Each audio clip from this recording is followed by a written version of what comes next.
Terima kasih Mbak Mas yang sudah bersedia datang kemari. Terima kasih juga untuk Mbak Mas peserta yang ada di Zoom. Kedengeran nggak suara saya? Aman terdengar, Bu. Aman Oh, Bu. oke. Terima kasih. Baik, kita mulai saja ya research day hari ini. Sebelum kita mulai menampilkan bintang tamunya yaitu Mbak Indira, mungkin saya mau memperkenalkan dulu lab kami ya.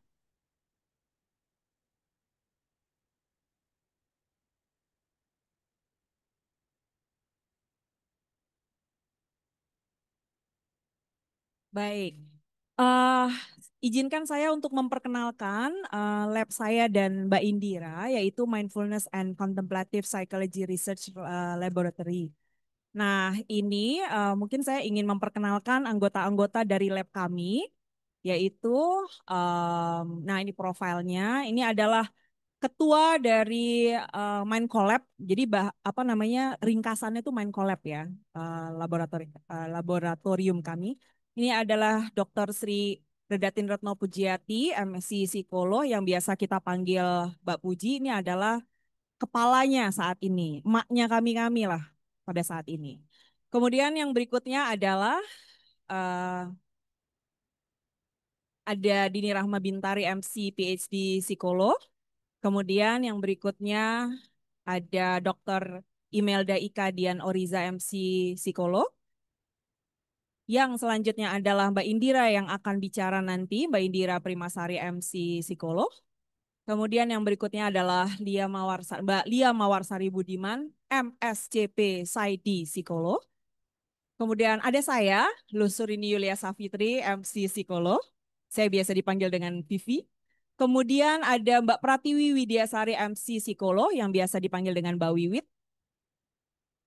Nah, ini adalah Mutia Aulia Dewi yang merupakan research assistant di laboratorium kami. Dan yang satu lagi adalah Kenny Valentino yang juga menjadi asisten riset kami. Mereka berdua, Kenny baru saja menyelesaikan S2 magisternya, S2 magister, magister science-nya, dan apa namanya Mutia minggu depan akan sidang. Jadi dua-duanya akan menyelesaikan magister science. Oke, ini adalah publikasi-publikasi kami, bisa diklik-klik aja Mbak.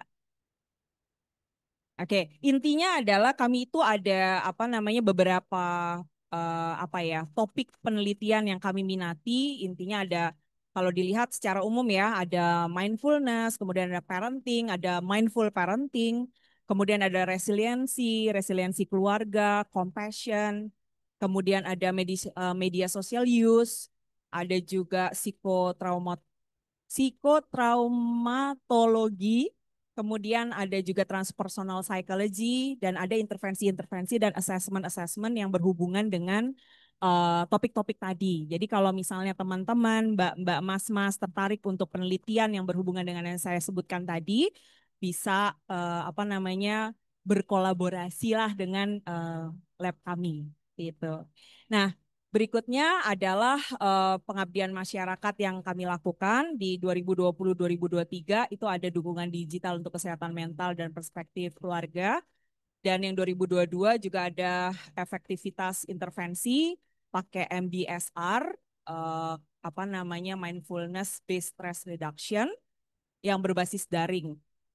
Kami juga sedang ada penelitian atau bukan penelitian kali ya, pengabdian masyarakat ya di Kampung Ilmu itu juga kami lakukan saat ini dan baru aja beberapa hari lalu kami em, lolos mendapatkan hibah untuk meneliti mengenai kesehatan mental untuk mahasiswa dan kita akan melakukan sampai ke intervensinya untuk kesehatan mental karena di mahasiswa kan lumayan ya kalau kita lagi kuliah gitu ya kesehatan mentalnya kemungkinan agak atau menurun banget nih yang kayak gitu ya. Jadi kita mau melakukan intervensi untuk teman-teman yang sedang berkuliah. Nah, berikutnya lagi adalah ini adalah agenda kegiatan mendatang dari lab kami. Mudah-mudahan teman-teman, Mas Mbak bisa ikut nanti nih di tanggal 12 Agustus terutama untuk teman-teman. Ini adalah workshop ada conducting a systematic review with AS Review, AI Edit Open Source Systematic Review Software. Jadi kita melakukan systematic review dengan menggunakan AI. Nah, yang akan uh, yang akan share itu adalah Dr. Bruno Messina Coimbra dari University of Utrecht. Dia akan datang ke UI. Jadi pergunakanlah kesempatan ini untuk mengetahui mengenai bagaimana melakukan systematic review tapi menggunakan AI. Menarik ya. Kita mikirnya bisa nggak sih sebetulnya systematic review dilakukan dengan AI gitu. Ternyata bisa. Nanti ada tanggal 12 Agustus 2025. Untuk mahasiswa-mahasiswa di sini atau Mbak Mas yang ada di Zoom yang mau bimbingan atau konsultasi riset itu bisa ketemu sama Mas Bruno ini, kita bilangnya Mas Bruno bukan Mars ya. Jadi Mas Bruno Messina Coimbra ini di tanggal 13 Agustus. Memang harus daftar dulu ya untuk yang tanggal 13 ini ya, Indira. Baik, tampaknya itu saja ya. Nanti saya ingatkan lagi ya dengan em, kegiatan Mas Bruno itu. Oke, baik.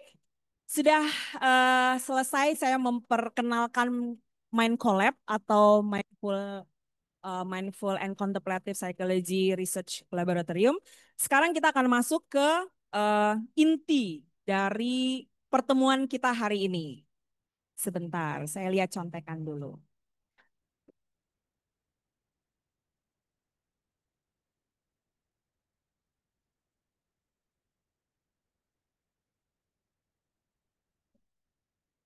Baik, saya akan memperkenalkan pembicara pada hari ini, yaitu Mbak Indira Primasari.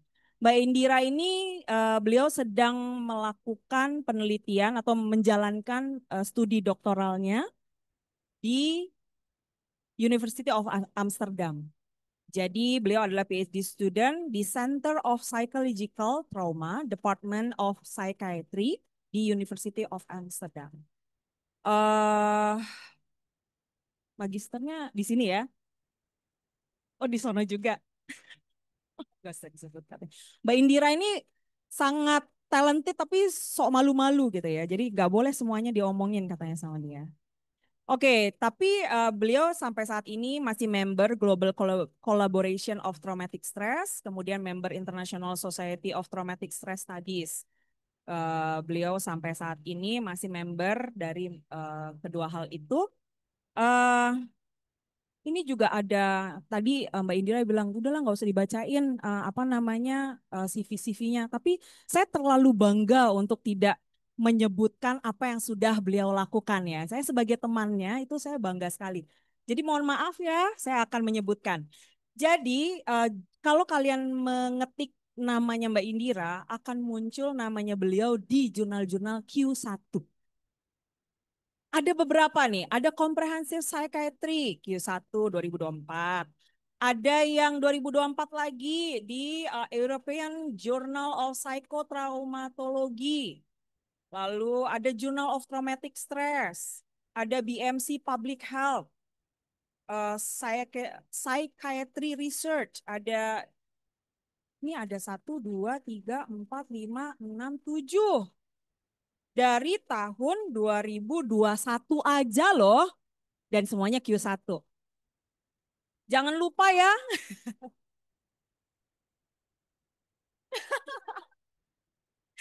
ada juga menulis chapter buku itu penapisan kesehatan mental. Kemudian masih ada lagi nih 2020 itu ada di Jurnal Ilmu Keluarga dan Konsumen itu kan di Q2 ya. Kemudian jangan lupa juga Q1 lagi di European Journal of Psychotraumatology itu ada lagi. Jadi ini kalau kalian nanti buka Scopus dan lain-lain tuh akan menemukan nama Mbak Indira itu banyak penelitiannya. Oke.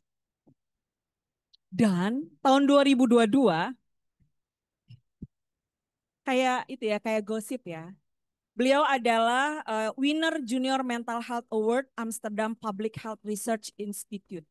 Jadi banyak sekali yang sudah dilakukan oleh Mbak Indira, apa publikasi-publikasinya juga apa yang sudah dilakukan, apa aplikasinya juga sudah dilakukan oleh Mbak Indira.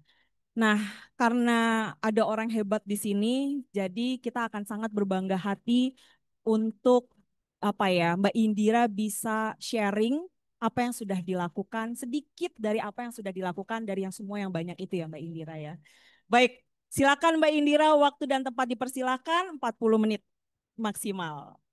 Silakan.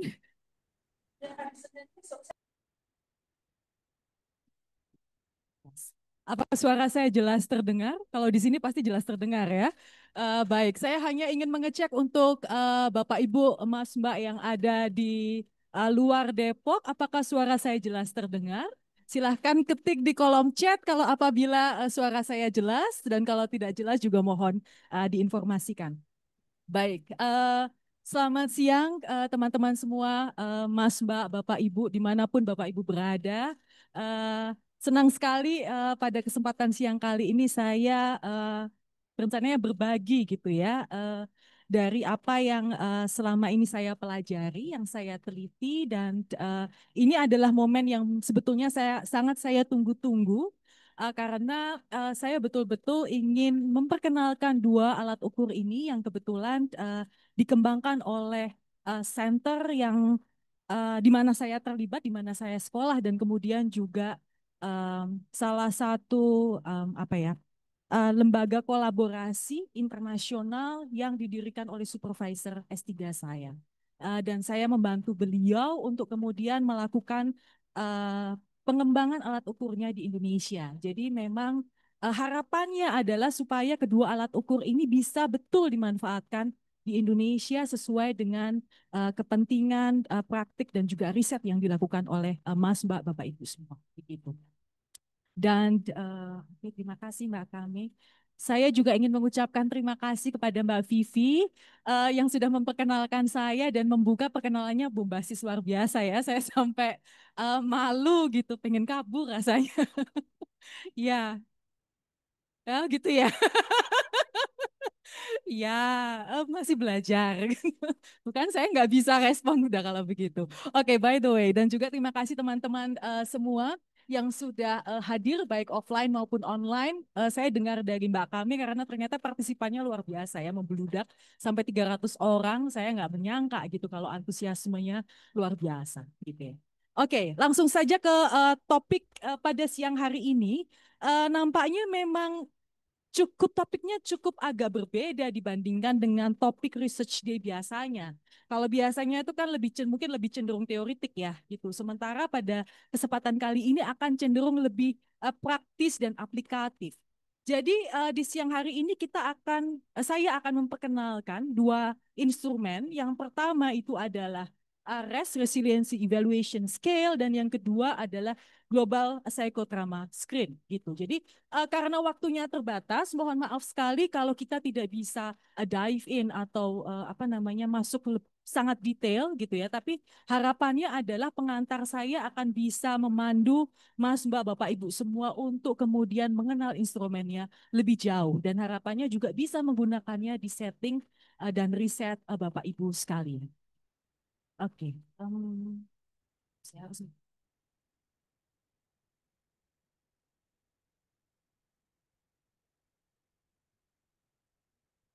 mohon maaf.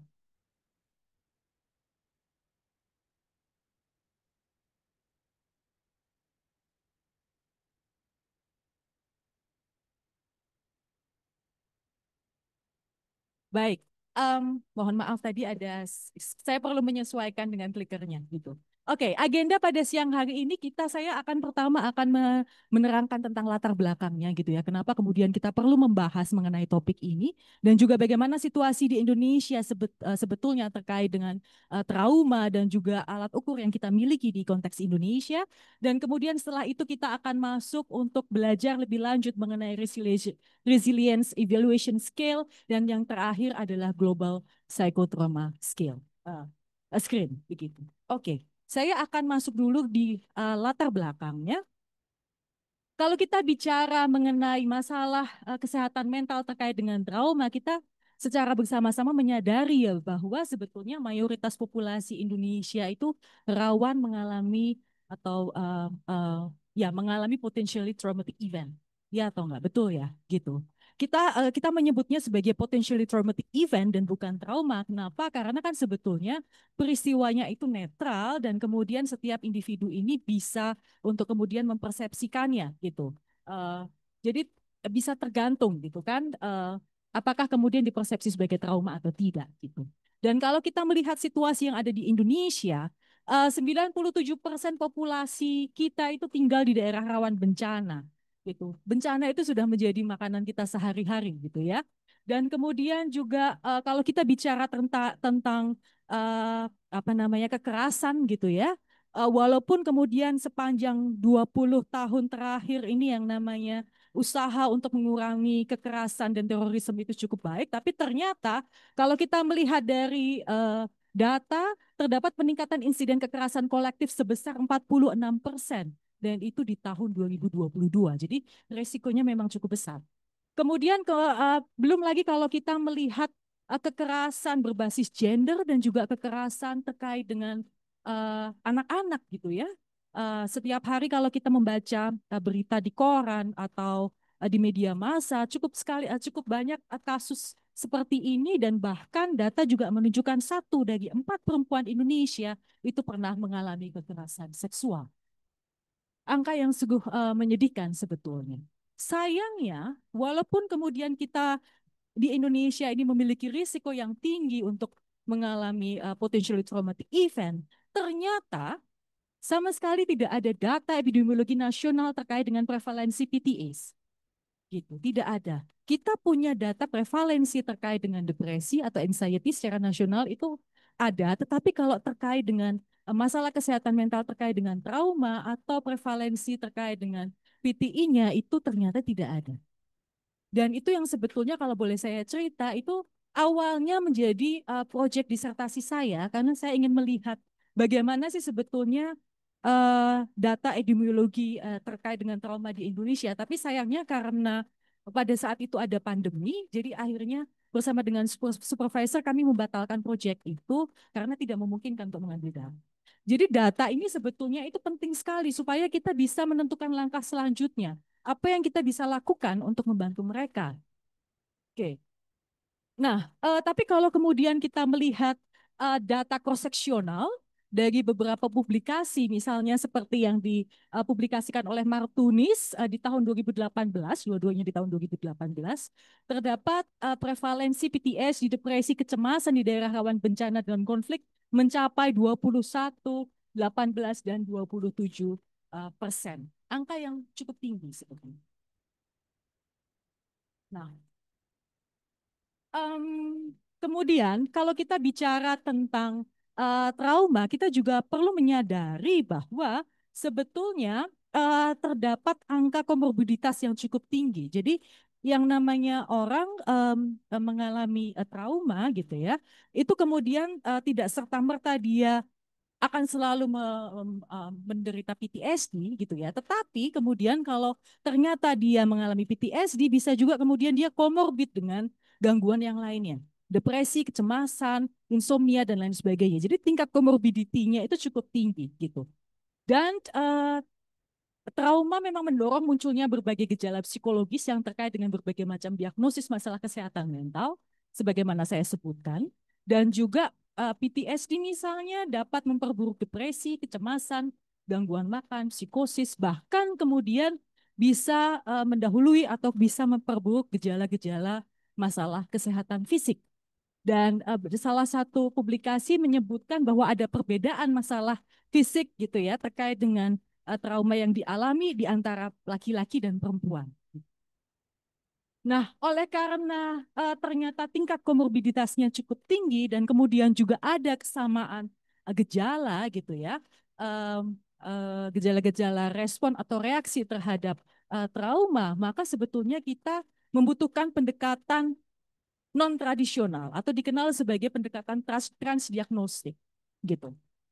yang berfokus pada kesamaan proses dan mekanisme yang mendasari. Jadi tidak hanya kemudian berbasis pada satu diagnosis saja.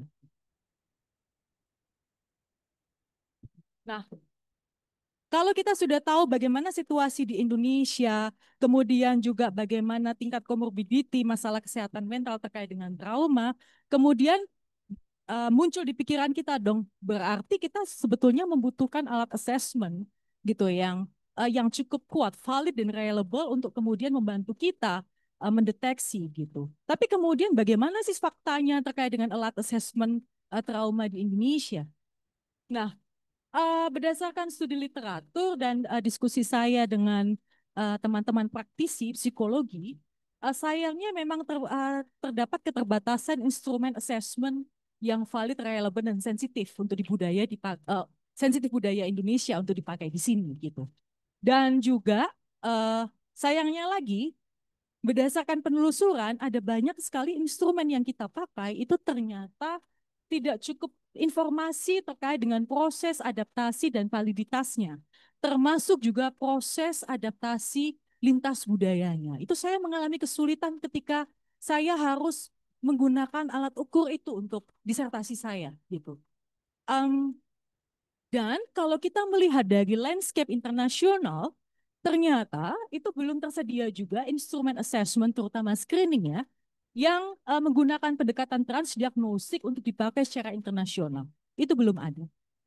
Uh, dan lagi tantangannya, saya nggak tahu apakah Mas, Mbak, Bapak, Ibu apa merasakan hal ini, tetapi akhir-akhir ini gitu ya banyak sekali asesmen psikologi yang berlisensi yang copyright. Sehingga ketika kita mau menggunakan asesmen tersebut, instrumen tersebut kita harus menghubungi gitu ya pemilik copyrightnya.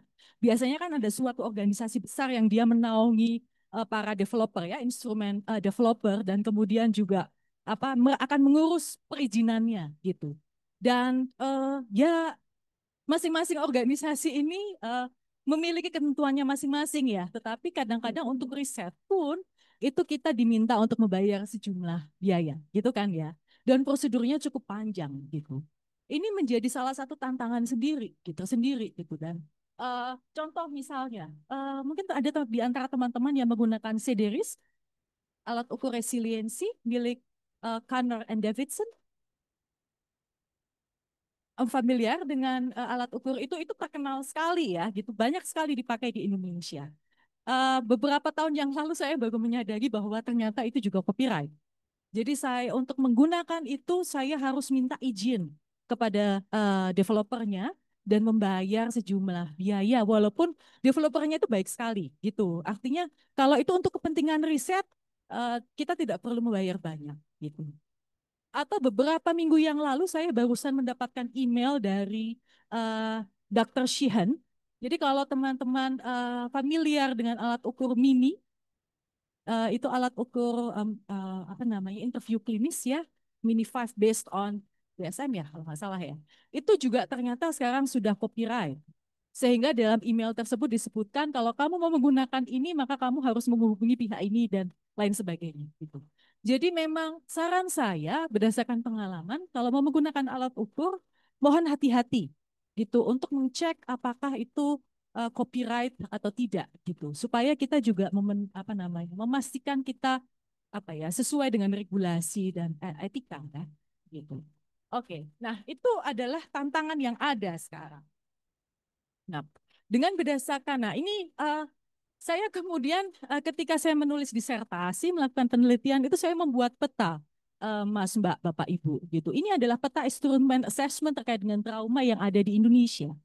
Yang ada di tabel itu, baik itu trauma exposure, tabel yang kiri yang kemudian digunakan untuk mengukur trauma exposure, dan kemudian yang di sebelah kanan saya adalah untuk mengukur trauma impact, itu sudah ada landasan paling nggak publikasi terkait dengan validasi dan juga adaptasinya. Jadi saya merasa berani gitu karena ada landasan ilmiahnya gitu. Barangkali beberapa di antaranya cukup familiar ya untuk teman-teman semua gitu. Tetapi, nah yang bawah ini ini ada, saya tahu bahwa ini tuh beberapa cukup familiar juga. HTQ misalnya, Harvard Trauma Questionnaire gitu. Itu banyak sekali dipakai di setting bencana. Tapi sayangnya ketika saya mencoba untuk mencari landasan validasinya dan proses adaptasinya, saya kok belum menemukan gitu. Mungkin saya aja yang kurang rajin gitu mencarinya, tapi sejauh ini saya belum menemukan sehingga saya tidak memasukkannya di dalam tabel. Atau CAPS, CAPS clinical jadi ini adalah interview klinis untuk PTSD. Ini semacam gold standarnya untuk assessment trauma ya. Eh itu di beberapa publikasi dipakai, digunakan, tapi saya tidak bisa mencari landasan proses validasinya dan juga adaptasinya. Kami di sini di Fakultas Psikologi UI bersama dengan Mbak Melia Kristia dan juga Mbak Vivi Nurwianti pernah melakukan adaptasi, baru adaptasi terhadap CAPS 5. Tetapi kami belum sampai ke proses validasinya. Gitu. Jadi saya juga nggak masukkan ke dalam tabel. Nah, saya sengaja untuk mencantumkannya di sini supaya juga kalau ada Bapak Ibu yang mau apa namanya mau riset gitu ya terkait dengan topik ini sudah bisa tahu gitu kira-kira instrumen apa yang tersedia dan bisa digunakan gitu ya.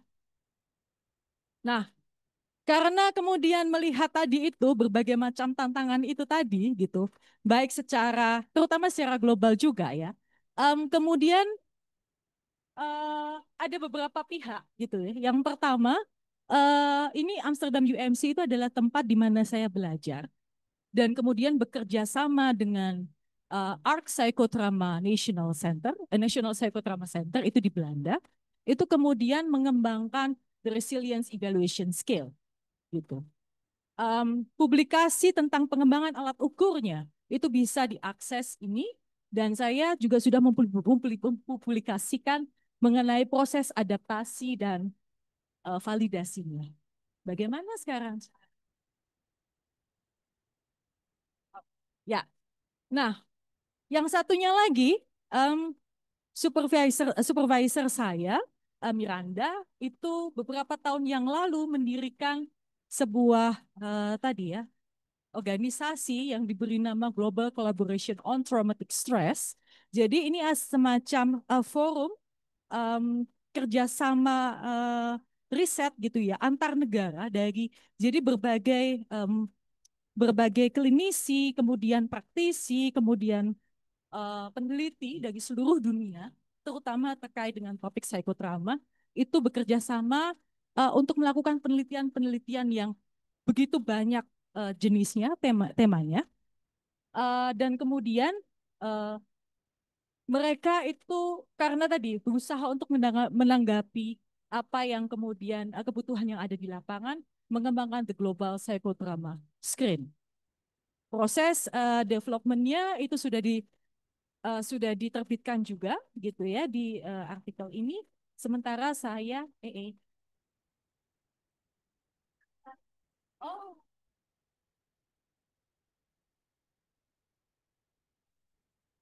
eh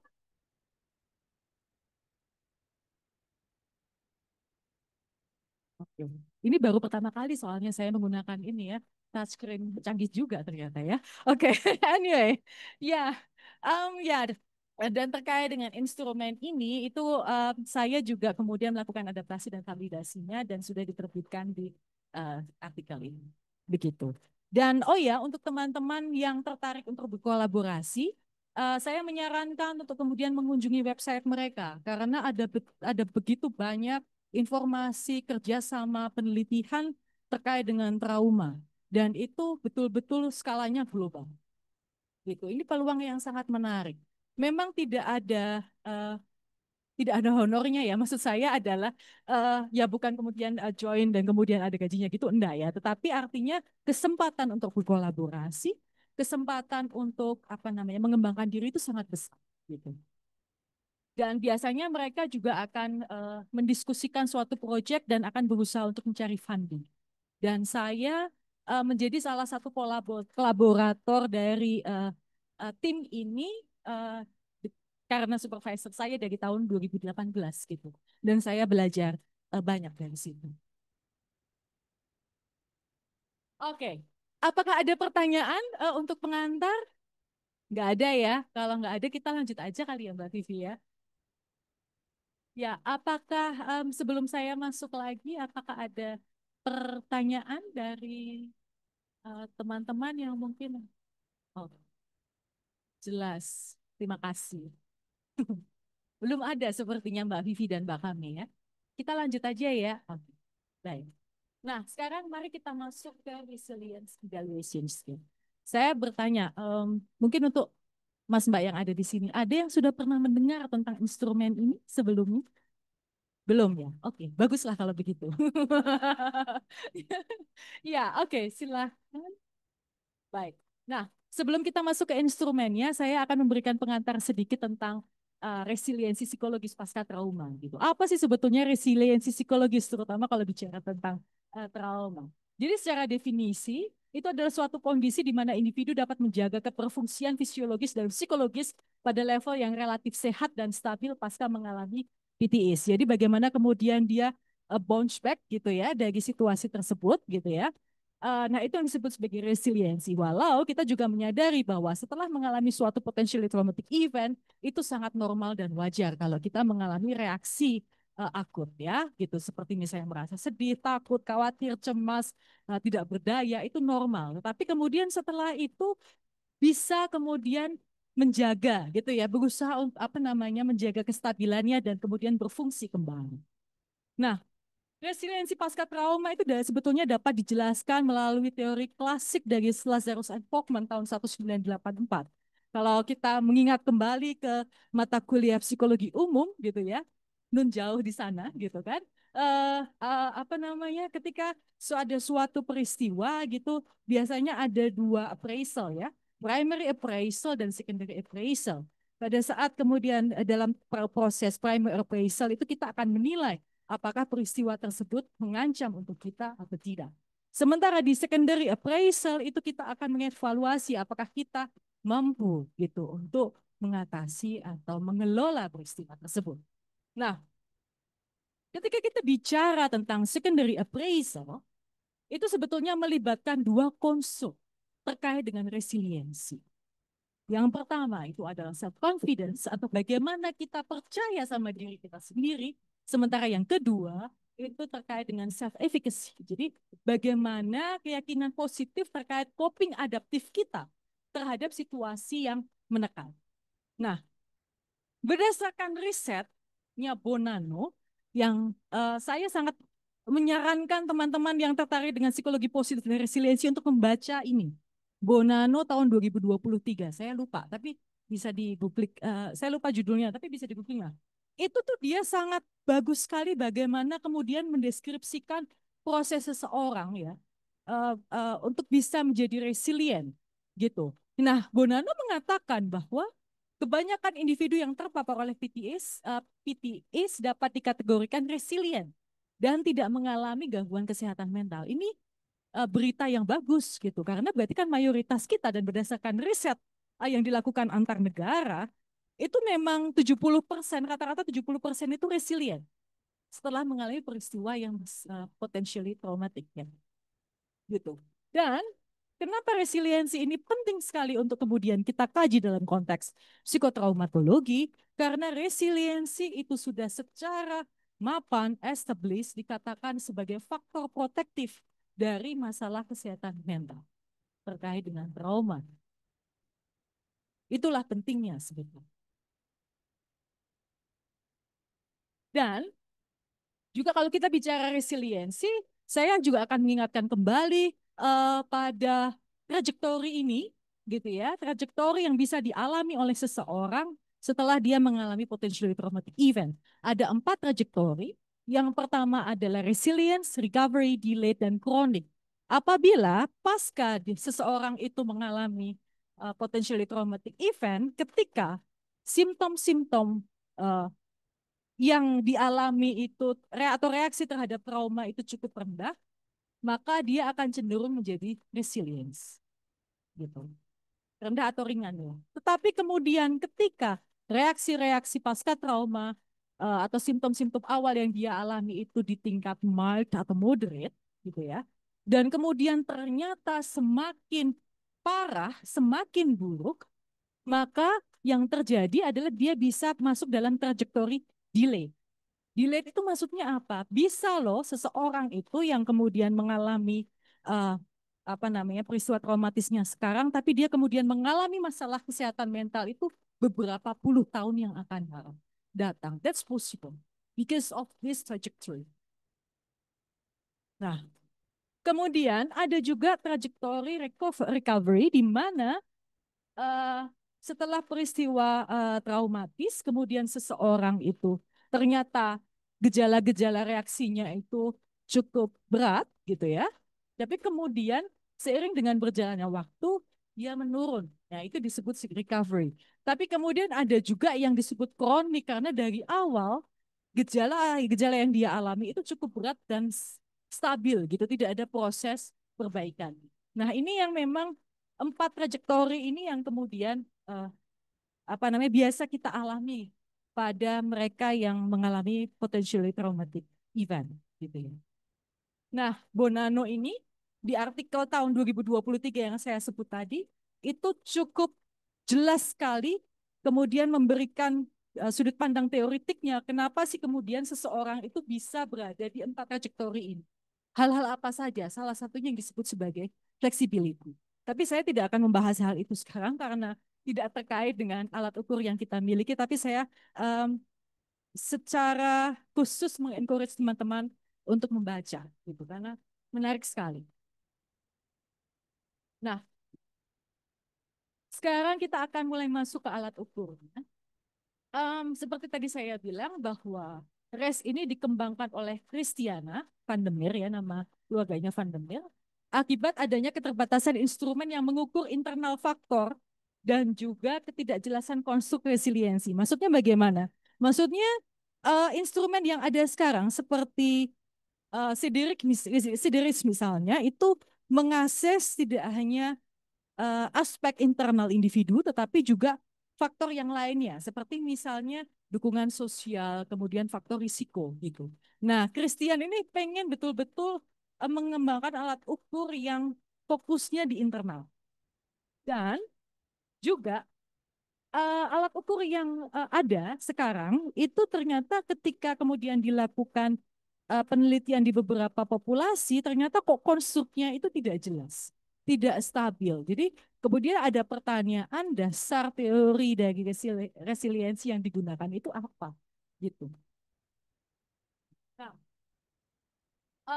jadi tujuan dari alat ukur ini adalah mengukur resiliensi psikologis dari aspek kapasitas internal, yaitu tadi ya self confidence dan self efficacy, dan hanya terdiri dari 9 item, Mas Mbak semua teman-teman. Sangat singkat 9 item dengan 5 pilihan jawaban Likert, sangat tidak setuju, netral, setuju, dan sangat setuju dengan skornya 0 sampai 4. Tersedia di beberapa bahasa dan ini dapat digunakan untuk keperluan riset maupun monitoring klien, gitu ya. Saya sampai sekarang setelah artikel ini publish mendapat banyak email gitu karena banyak yang tertarik untuk menggunakan gitu. Jadi saya berikan dan saya senang gitu kalau bisa digunakan. Oh ya, saya tadi lupa menyebutkan bahwa dua alat ukur ini itu non copyright ya. Jadi memang dikembangkan untuk dipakai secara gratis gitu dan bisa diakses. Kalau misalnya membutuhkan itu bisa mengirimkan email kepada saya yang tadi alamat email saya sudah ada sepertinya di slide yang sebelumnya gitu. Jadi silakan menghubungi saya kalau membutuhkan kedua alat ukur tersebut. Oke. Nah, ini adalah gambaran itemnya, Mas Mbak semua. Instruksinya juga cukup singkat ya. Di bawah ini terdapat beberapa pernyataan tentang bagaimana secara umum Anda berpikir tentang diri Anda sendiri dan cara yang biasa Anda lakukan dalam menghadapi situasi-situasi sulit. Jadi sebetulnya ini bisa digunakan juga di luar konteks trauma kalau mau gitu. Tetapi harus dilihat ya apakah konstruknya cukup relevan atau tidak. Gitu kan? Nah, kalau kita lihat item-itemnya kan semua itemnya adalah positif ya. Dan menurut saya cukup mudah gitu untuk dijamin. Lanjutkan. Nah, oke. Kemudian setelah ini saya akan menjelaskan secara singkat tentang bagaimana prosesnya saya melakukan adaptasi dan juga validasi. Memang saya tidak akan masuk terlalu detail dengan angka-angka ya gitu. Nanti mohon dibaca sendiri gitu. Karena keterbatasan waktu daripada nanti Mbak Vivi toel-toel saya. Gitu. Oke, untuk REST ini proses adaptasinya mengikuti panduan dari World Health Organization yang terdiri dari forward translation, kemudian expert panel yang melibatkan 8 psikiater dan juga psikolog klinis. Kemudian ada lagi backward translation oleh penerjemah profesional dan penutur asli bahasa Inggris.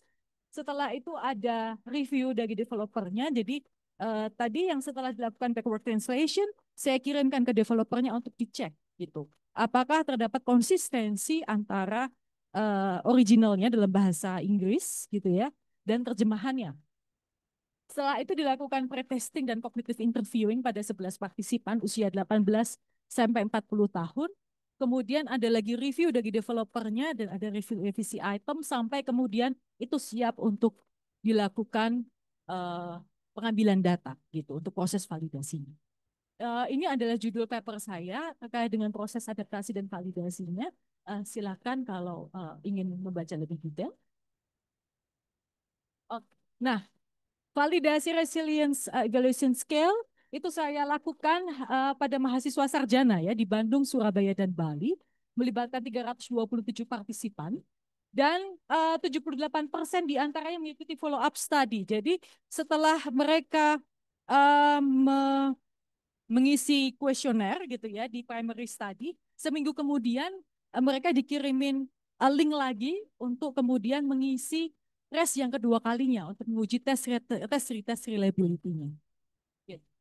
Uh, Pengambilan data dilakukan secara online dengan platform Castor EDC dan mayoritas partisipan adalah perempuan, rata-rata usia 19, berasal dari jurusan ilmu kesehatan dan kedokteran serta berlatar belakang suku Jawa. Nah, kaji etik untuk penelitian saya ini didapatkan dari Kemenkes ya, Kementerian Kesehatan RI, dari Balitbank, dan juga statistical analysis plan-nya saya registrasi.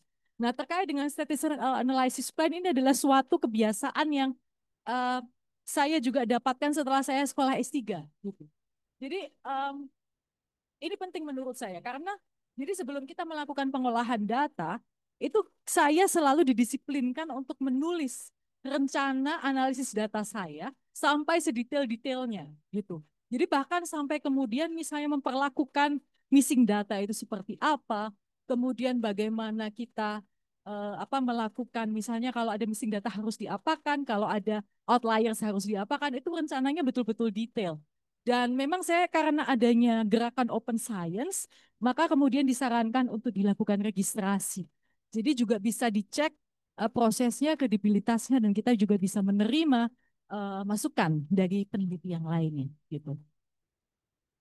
Nah, tujuan dari validasi ini sebetulnya cukup sederhana gitu ya. Jadi untuk melihat validitas konstruknya, kemudian menguji konsistensi internal, tes reliability, juga validitas konvergen dan divergen REST Indonesia dengan konstruk terkait gitu. Seperti yang saya tulis di depan, ada resiliensi, efikasi diri, harga diri, tingkat fungsi global, dan strategi coping. Sementara untuk yang divergennya adalah konstruk yang teoritis berlawanan. Nah, bagaimana hasilnya? Dari validitas konstruk REST ternyata salah satu item, yaitu item 8, ternyata faktor loadingnya itu lemah. Sehingga kemudian kami dalam proses selanjutnya menghilangkan gitu item ini. Dan berdasarkan EVA kemudian terdapat solusi dua faktor solution. Yang pertama adalah faktor 1, item 179 gitu yang diberi nama kepercayaan diri, dan faktor 2, item 2, 3, 4, 5, 6 dan 4, 5, 6 diberi nama efikasi diri. Gitu ya dengan total varian sekian. Selanjutnya. Dan reliabilitasnya memang cukup baik ya gitu. Berkisar Cronbach alfanya berkisar antara 73 sampai 82, tes retestnya cukup cukup baik. Perkecualian pada subskala efikasi diri pada level sedang gitu. Jadi oke, tetapi memang tidak terlalu tinggi gitu tes retestnya. Selanjutnya. Nah, Kemudian dari hasil validitas konvergen dan divergennya juga terdapat korelasi yang positif antara skor total res subskala dengan semua variabel kriteria, dan juga terdapat korelasi negatif yang signifikan antara skor total res, skor subskala, dan juga variabel konstrak yang berlawan. Jadi ini terbukti juga hipotesisnya. Selanjutnya, nah kesimpulannya apa? Hasil saat ini itu mendukung reliabilitas dan validitas res gitu. Saya memang menyarankan kalau untuk konteks mahasiswa bisa menggunakan 8 item, tetapi juga tetap bisa dipakai 9 item gitu. Apalagi kalau misalnya teman-teman ingin menelusuri lebih lanjut ya untuk item 8 ini gitu. Dan pola faktor yang ditemukan dalam penelitian saat ini tuh mirip dengan versi res Inggris dan Belanda, kecuali untuk item 8 yang saya keluarkan. Nah, kenapa kemudian ada apa ya dengan item 8 ini gitu.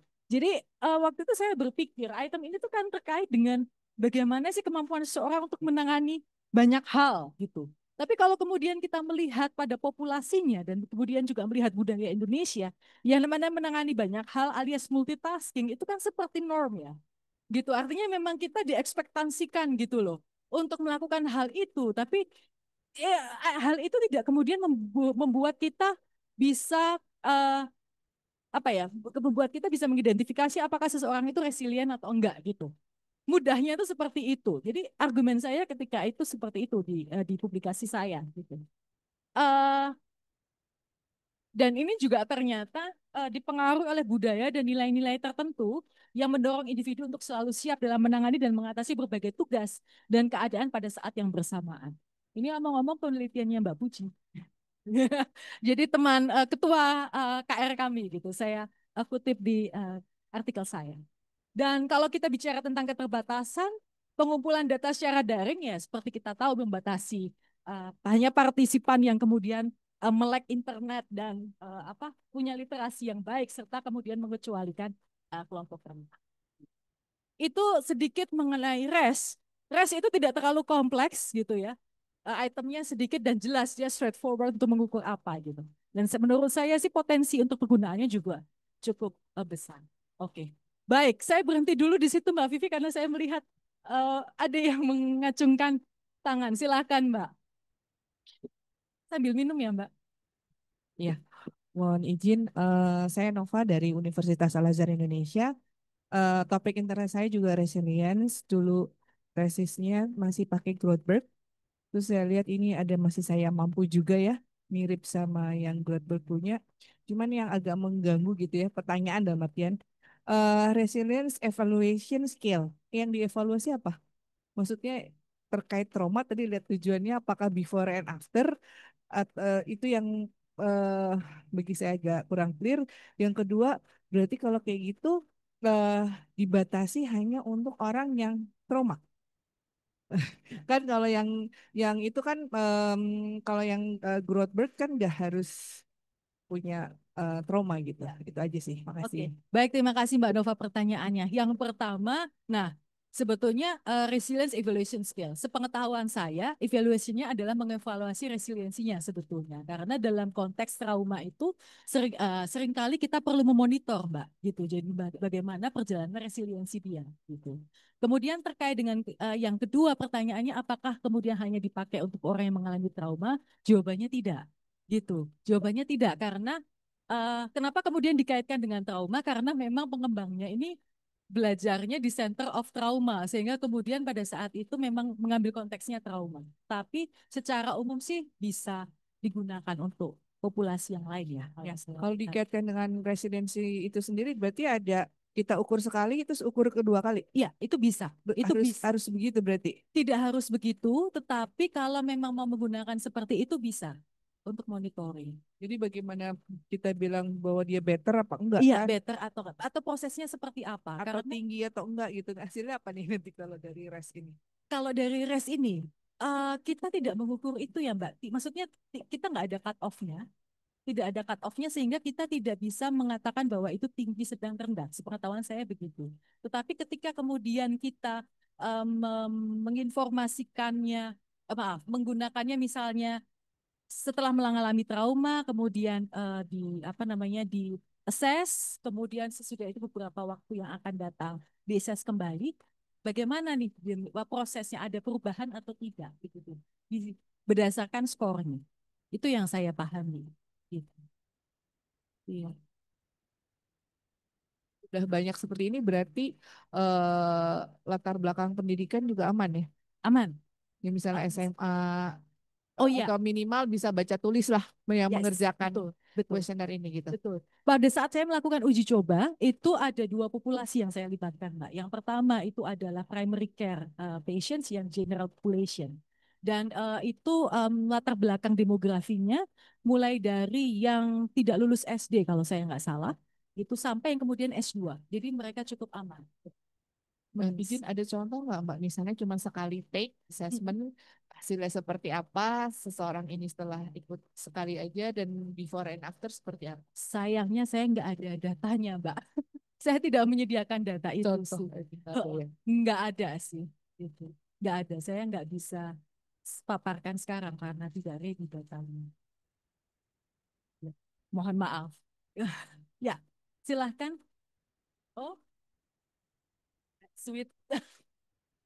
Oh iya, Kalau aku Dear, S1-nya sebenarnya teknik arsitektur interior. Jadi kayak sebenarnya ini hal yang baru banget belajar, tapi aku mau S2 psikologi insos. Tadi cukup menarik mengenai yang slide trajectories yang ada moderate, ada delay dan chronic. Nah, apakah RES ini mengukur itu sampai misalnya kalau dia itu delayed dan chronic itu bisa apa ya kayak intervensinya tuh diberikan ke intervensinya obat gitu. Sampai ke situ kah atau sebenarnya pengukurannya ini tuh untuk memunculkan itu terus landingnya itu akan kemana gitu. Heeh. kalau itu sih sebetulnya tidak artinya ketika kita bicara tentang delay kemudian trajektori itu sebetulnya kan kita akan melihatnya dari sudut pandang yang lain. Jadi pada masalah kesehatan mentalnya sehingga res tidak dapat digunakan di situ. Gitu. Jadi kalau kita tahu delay misalnya berarti kan bisa jadi dia mengalami PTSD-nya itu belakangan. Misalnya seperti itu. Itu tidak bisa diukur dengan res karena res kan memang bukan untuk melakukan diagnosis gitu. Hanya kemudian melihat resiliensinya itu bagaimana. Gitu.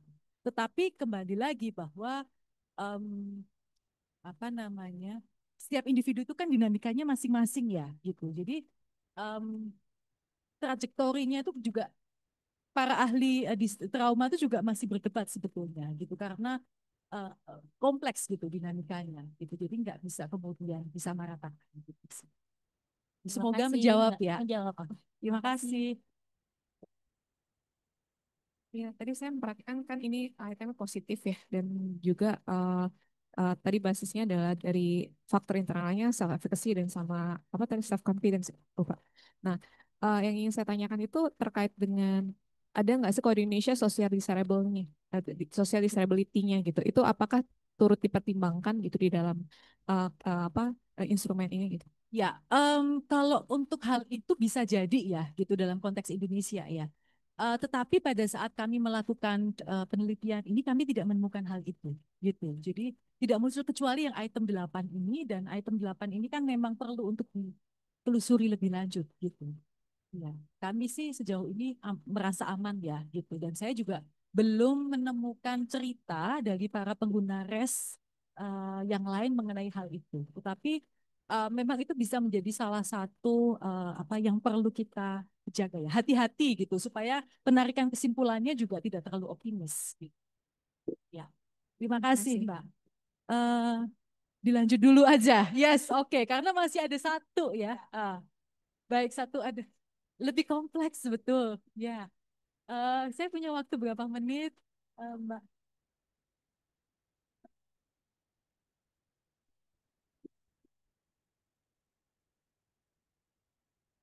Cukup. Kita usahakan ngebut ya. Oke, baik. Saya lanjutkan ya. Nah, ini dia instrumen yang lebih kompleks daripada RES, Global Psychotrauma Screen. Apakah Global Psychotrauma Screen itu? Nah, oke. Jadi seperti yang tadi saya ceritakan adalah eh, instrumen ini dikembangkan karena keterbatasan instrumen screening yang mengukur gejala-gejala reaksi stres pasca trauma secara bersamaan ya. gitu. Karena munculnya bersamaan sekaligus juga faktor risiko dan protektif yang terkait. Nah, menariknya gitu, instrumen ini itu tersedia dalam 3 jenis. Gitu bisa jadi 3 jenis. Yang pertama adalah versi dewasa, versi remaja, dan juga versi anak. Gitu. Sayangnya adalah kita di Indonesia itu baru diadaptasi dan divalidasi untuk versi dewasa. Sementara kalau versi teennya itu sudah diadaptasi oleh tim gitu ya, bekerja sama dengan dosen, ada Bu Nandi Syakarovat dan kemudian mahasiswanya Hikmah Sulaiman dari Universitas Muhammadiyah Malang gitu ya, untuk melakukan proses adaptasinya. Nah, sekarang itu kami sedang melakukan proses validasinya. Sudah selesai dilakukan pengambilan data, tetapi masih dalam proses analisis gitu. Tapi alat ukurnya sendiri sudah bisa digunakan. Nah, sebentar Mbak. Untuk belum. Untuk yang versi dewasa itu bisa digunakan untuk usia 18 tahun ke atas. Sementara kalau yang versi teen, yang remaja itu bisa digunakan untuk remaja berusia 11 sampai 17 tahun. Bedanya di mana? Bedanya adalah di bunyi itemnya gitu. Jadi kalau yang remaja ini kami betul-betul berusaha untuk membuat item yang sangat bisa dipahami oleh remaja Indonesia, dan itu ternyata kemarin melakukan proses adaptasinya itu menantang sekali gitu. Karena bayangkan ya ada item seperti disosiasi gitu, yang orang dewasa saja bingung kan ini maksudnya apa, kok ada bisa melihat diri dari luar gitu, itu kan yang kompleks ya gitu. Tapi jadi kami butuh beberapa fase gitu. Nah, selanjutnya Mbak. Oke. Nah, GPS ini adalah instrumen screening transdiagnostik memantau reaksi terkait dengan stres dan trauma dalam kurun waktu sebulan terakhir, dan diawali dengan pertanyaan tentang peristiwa yang bersifat traumatis. GPS menyediakan indikator, jadi untuk melihat per masing-masing domain ya, gangguan kesehatan mental, misalnya PTSD, depresi, anxiety, insomnia, tetapi kita juga bisa melihat beban gejalanya secara keseluruhan. Dan menariknya juga GPS ini kita juga bisa melihat, menilai faktor risiko dan protektif yang diketahui mempengaruhi perkembangan atau perjalanan gejala. Nah, GPS dapat digunakan dalam berbagai setting, misalnya dalam primary care, kemudian juga pasca bencana, dan juga dalam praktik klinis gitu ya. Disarankan bahwa untuk yang melakukan scoring itu memang psikolog baiknya gitu. Tetapi proses administrasinya bisa dilakukan oleh non psikolog tetapi dengan latihan ya gitu. Dan ini telah tersedia dalam lebih dari 30 bahasa, dan ada bentuk aplikasinya juga. Jadi kalau misalnya Bapak Ibu teman-teman masuk ke websitenya Global Psychotrauma Screen, itu bisa kemudian mengisi di situ, dan kemudian nanti akan didapat hasilnya langsung. Jadi semacam screening, kira-kira statemu, kondisimu itu seperti apa, gitu, dan ada rekomendasinya, gitu. Cuman memang itu untuk keperluan individu ya. Jadi kalau misalnya kita mau menggunakan aplikasi itu dari sudut pandang praktisi, ya kita harus minta lihat hasilnya seperti apa, gitu. Gitu. Jadi kita nggak bisa mengakses ya. Gitu. Oke. Kemudian paper base itu maksud saya ya dalam bentuk PDF ya, gitu. Dan skor positif, saya perlu menekankan bahwa apabila kemudian ternyata individu atau klien itu kemudian memberikan skor positif, gitu kan, maka disarankan untuk memerlukan penilaian tindak lanjut yang lebih terperinci. Artinya karena ini screening, ini bukan instrumen diagnosis, ini adalah instrumen untuk mendeteksi dini saja, gitu. Dan kalau ternyata kemudian ada yang positif, maka perlu ditindaklanjuti dengan asesmen yang lebih mendalam atau dengan wawancara klinis, begitu. Jadi jangan pernah kemudian melabel hanya dengan berdasarkan instrumen ini, karena ini betul-betul screening. Ya. Nah, sekarang saya akan masuk ke domain dan scoringnya, Mas, Mbak, Bapak, Ibu semua. Seperti yang tadi saya sampaikan, GPS terdiri 17 item gejala dan 5 item terkait dengan faktor risiko dan protektif, serta 1 item keberfungsian. Apa saja domainnya? ini adalah domain yang bisa diakses mulai dari PTSD. Eh.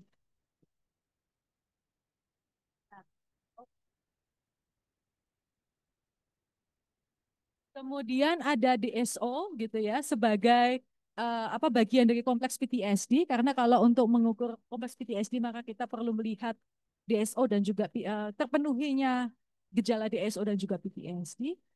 Kita juga bisa mengukur domain anxiety, depression, sleep problems, self-harm, dissociation, termasuk juga masalah-masalah sosial, emosional, fisikal yang lainnya, dan juga substance abuse gitu. Adapun 5 item risk dan protective factors itu meliputi other stressful events, childhood trauma, history of mental illness, social support, dan psychological resilience. Nah, satu itemnya itu keberfungsian. Jadi individu diminta untuk menilai keberfungsiannya bagaimana, apakah dia bisa berfungsi dengan baik di pekerjaan, di sosial begitu. Nah, untuk 22 item ini gitu kan, itu scoringnya adalah bimodal, yes and no, kecuali untuk resiliensi perlu di reverse, perlu dibalik. Hanya kalau di versi aplikasi yang tadi saya bilang, itu tidak perlu di reverse, jadi dia sudah otomatis. Nah, kemudian untuk scoring item keberfungsian itu dalam format Likert dengan rentang 10 poin, di mana 1 menunjukkan keberfungsian yang buruk dan 10 adalah sempurna, gitu ya. Dan scoring dapat dilakukan baik secara total maupun domain, gitu ya. Nah, ini memang scoringnya tuh kompleks Bapak Ibu. Jadi memang harus kalau ingin tahu lebih lanjut harus mengunduh ya. Oke, mengunduh buku panduannya gitu. Sudah semua sudah tersedia di sana, termasuk sintaksnya kalau mau mau analisis juga sudah ada. Oke. Dan juga tersedia cut off ya. Jadi kalau untuk kemudian mengetahui apakah dia memiliki suatu masalah kesehatan mental tertentu atau enggak, itu kan harus tahu nih. Berarti kalau di atas sama dengan atau di atas skor sekian gitu kan, maka dia ada indikasi untuk mengalami masalah tersebut. Gitu. Nah, ini adalah gambaran kuesionernya Bapak Ibu. Di sini jadi dia diminta untuk menggambarkan secara singkat peristiwa atau pengalaman yang saat ini berdampak atau berpengaruh untuk diri Anda terkait dengan peristiwa menakutkan atau mengerikan atau traumatis yang pernah terjadi. Dan di sini ini ada pertanyaan-pertanyaan gitu kan. Kira-kira peristiwa ini muncul pada usia berapa, dalam kurun waktu yang berapa kali gitu kan, jenisnya seperti apa. Di sini ada pertanyaan mengenai COVID-19 karena yang versi ini tuh memang didevelop pada saat COVID, dan pada saat itu kami melakukan uh, penelitian yang cukup besar juga terkait dengan hal ini. Terus, nah, kemudian mempertimbangkan peristiwa yang menakutkan atau mengerikan atau traumatis tersebut dalam 1 bulan terakhir, apakah Anda pernah? Nah, ini adalah item-item yang kemudian tadi berasosiasi dengan domain yang saya sebutkan. Ada misalnya item 1, item 2, item 3 itu terkait dengan PTSD kalau nggak salah. Kemudian 10, iya 8 dan 9 itu terkait dengan kecemasan, 10, 11 itu terkait dengan depresi. Nah itu item mana terkait atau berasosiasi dengan masalah apa, itu ada di semua ada di buku panduan. Jadi memang harus dilihat.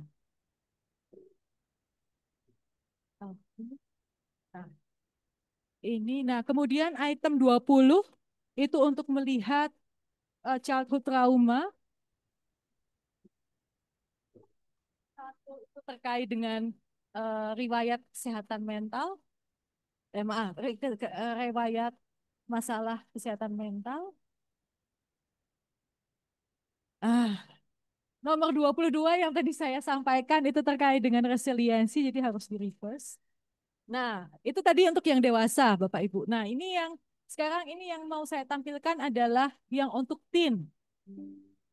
Gitu. Beda nggak dengan yang versi dewasa? Item-itemnya. Beda ya. Yang ini lebih informal ya, lebih informal dan harapannya lebih mudah untuk dipahami. Tapi cara scoringnya itu sama. Bedanya hanya di redaksional itemnya saja. Oke, lanjut Mbak. Siap.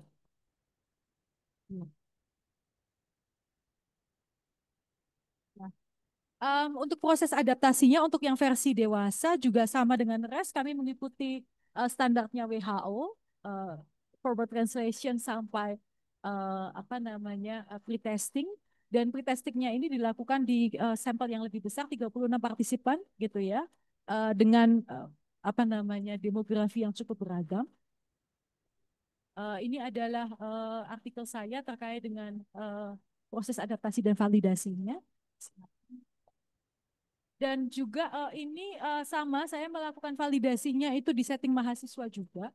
Terbatas masih di setting mahasiswa di Semarang dan Yogyakarta. Kemudian mayoritasnya lagi-lagi perempuan gitu ya, dari jurusan ilmu sosial dan humaniora dengan latar belakang suku Jawa. Dan kemudian sama dengan RES juga 1 minggu setelah melengkapi primary study, diminta untuk mengisi follow up study.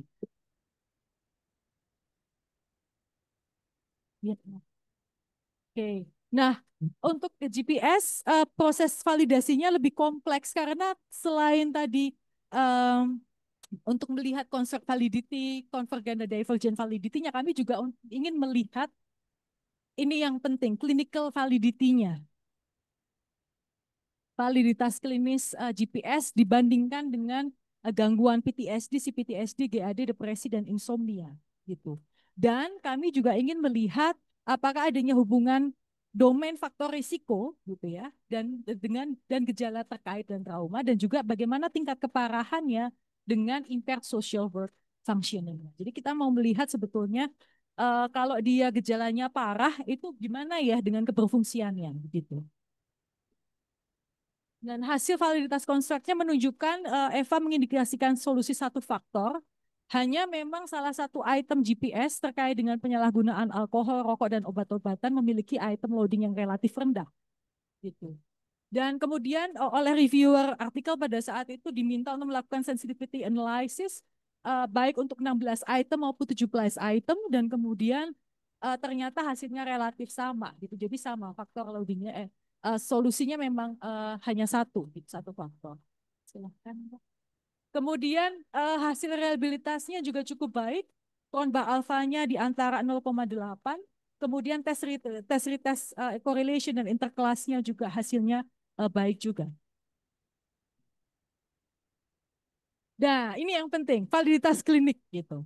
Jadi bagaimana kemudian keakuratan instrumen ini untuk mendeteksi masalah kesehatan mental tertentu. Ternyata kalau dilihat dari area under the curve-nya, itu ternyata dapat diterima lebih dari 0,70 untuk semua domain, kecuali insomnia. Jadi bisa, ini memang terbukti akurat, sensitif, sensitivity dan specificity-nya cukup baik gitu ya untuk mendeteksi PTSD, CPTSD, depresi, dan GAD. Dan kemudian kami mendapatkan cut-off point. Nah, cut-off point ini yang penting. Karena ini akan mengklasifikasikan apakah seseorang itu memiliki indikasi mengalami masalah kesehatan mental tertentu atau tidak. Dan ini adalah cut-off point untuk populasi dalam studi ini. Gitu. Kami tidak bisa menyarankan cut-off point untuk insomnia karena memang tidak terbukti akurat untuk mendeteksi itu. Jadi ya sudah gitu. Hanya ada cut-off point untuk PTSD, CPTSD, depresi, dan juga untuk GAD. Nah, hasil validitas dan konvergen dan divergennya juga cukup baik, signifikan ya, korelasinya positif atau negatif signifikan dengan konstruk yang terkait. Lanjut, Mbak. Nah, ini yang menarik juga. Tadi saya di depan menyebutkan bahwa kami melakukan analisis risk factor dan symptom severity gitu. Ternyata pada model akhir, resiliensi psikologis yang rendah, peristiwa menekan yang lainnya, other stressful events, serta sejarah mengalami masalah kesehatan mental dan dukungan sosial yang rendah berhubungan dengan semakin tingginya keparahan gejala. Jadi kalau ternyata 4 hal ini itu ternyata ternyata terpenuhi gitu ya, di endorse oleh yang mengisi kuesioner oleh individunya, maka dia akan ternyata semakin memiliki gejala yang parah. Dan juga terdapat perbedaan signifikan terkait dengan keberfungsian sosial atau pekerjaan antara individu dengan tingkat keparahan rendah, ringan, sedang, dan berat. Dan berdasarkan analisis ini juga kami kemudian merekomendasikan cut-off juga. Cut-off 11 untuk membedakan antara individu dengan tingkat keparahan sedang dan berat yang perlu diperhatikan dalam proses assessment. Jadi selain tadi berdasarkan cut-off depresi, CPTSD, anxiety, dan juga tadi ya, itu juga hal ini tingkat keparahannya dia itu juga perlu diperhatikan untuk kemudian dimonitor atau kemudian diakses lebih lanjut di proses yang selanjutnya. Kesimpulannya apa? Kami menyimpulkan bahwa kami mendukung untuk menggunakan 17 item, walaupun tadi yang item nomor 18 ini agak lebih rendah ya, dan itu juga perlu diselidiki lebih lanjut karena kami melihat bahwa bisa dikaitkan dengan budaya dan hukum di Indonesia gitu. Karena kan yang namanya penyalahgunaan narkoba itu kan memang nggak bisa gitu. Jadi kami berpikir barangkali juga ada social disability di situ, atau kemudian juga dalam analisis demografi ditemukan bahwa peserta laki-laki ternyata 3 kali lipat menjawab item ini dibandingkan dengan peserta perempuan. Yang mungkin terkait dengan merokok ya, yang bisa terkait juga dengan persepsi mengenai masculinity. Dan pola faktor yang ditemukan pada penelitian saat ini mirip dengan studi yang dilakukan pada populasi berbahasa Inggris. Selanjutnya, keterbatasannya terdapat potensi selection bias akibat karakteristik demografi dan teknik sampling yang digunakan. Gitu, dan studi ini sayangnya tidak melibatkan interview klinis sebagai gold standard diagnosis. Jadi memang salah satu rekomendasi kami juga kita ini urgent sekali untuk kemudian bisa melakukan validasi structure interview ya untuk gangguan-gangguan kesehatan mental gitu, karena ini yang akan menjadi ibaratnya itu patokan gitu ketika kita mau melakukan validasi. Dan juga studi ini menggunakan sedikit item untuk mengukur global functioning, intersocial work functioning, substance abuse, dan self-harm. Dan juga waktu interval pelaksanaan tes retestnya relatif singkat ya. Kemudian itu bisa berpengaruh juga terhadap learning-nya. Oke, nah itu tadi sedikit penjelasan mengenai GPS, dan saya mengingatkan kembali, Mbak Vivi, minta tolong terakhir. Iya, mengingatkan kembali untuk terutama Mas Bapak Ibu yang ada di Depok gitu ya, untuk barangkali yang sedang mengerjakan systematic review atau ingin mengerjakan mengenai hal itu atau membutuhkan bimbingan, bisa nanti bergabung dalam workshop yang akan kami selenggarakan dalam waktu sebulan lagi. Gitu ya Mbak Vivi ya. Tunggu pengumuman selanjutnya ya Mbak Vivi ya. Dari kami biasanya yang nanti akan menginformasikan. Demikian Bapak Ibu, terima kasih banyak sudah menemani saya gitu ya, sudah mendengarkan. Mohon maaf saya ngebut gitu. Kita masih punya ya kira-kira Masih, jam. waktu masih Ya, ada. masih ada. Jadi mungkin untuk pertanyaan, boleh pertanyaannya mau satu demi satu atau langsung 3 atau gimana kalau enaknya Mbak Indira?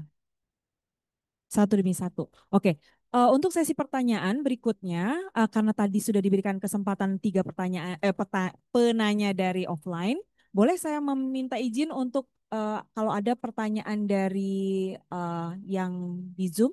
Oh ya sudah ada ya itu ya Mbak Erna. Oh sebelum saya masuk ke tanya jawab, mungkin saya mau menegaskan bahwa teman-teman yang ingin mendapatkan e-sertifikat itu harus mengikuti kegiatan hingga akhir acara dan mengisi survei yang dikirimkan nanti oleh panitia. Kemudian jangan khawatir bahwa ketika sudah mengisi survei, nanti link rekaman dan e-certificate itu akan dikirimkan kepada para peserta. Jadi bukan bentuk PPT tapi adalah link hari ini ya, rekaman hari ini. Seperti itu. Baik. Ini dari mana nih? Dari Mas Arif Hakim ya berarti. Oke, dari saya dari chat dulu ya. Nanti kita bolak-balik juga ke yang mau langsung Mbak Herlina. Baik ke Mas Arif Hakim dulu. Apakah alat ukur kita bilangnya RES atau RES boleh? Boleh. Saya sih biasanya res. Oh, REST, oke. REST dapat digunakan untuk mengukur resiliensi pada orang yang belum mengalami peristiwa traumatik. Jawabannya boleh Mas, silahkan. Gitu. Karena item dan instruksinya juga tidak spesifik kok. Gitu. Semoga menjawab ya, Mas Ya. Harif. Kemudian saya mau ke Mbak Herlina dulu yang ingin bertanya secara langsung. Bisa di open mic, Mbak Herlina? Oke, terima kasih. Selamat siang Mbak Indira. Selamat siang Mbak Saya Herlina. pernah jadi asisten Mbak Indira. Eh, saya mau tanya soal pemakaian. Saya praktisi. Saya mau Mohon tanya maaf, soal Mbak Herlina, pemakaian. suaranya agak kecil dari kami. Oke, saya nyambung Mungkin ini dulu pengaturan bentar. mic-nya ya, Mbak Herlina. Bentar ya, Mbak.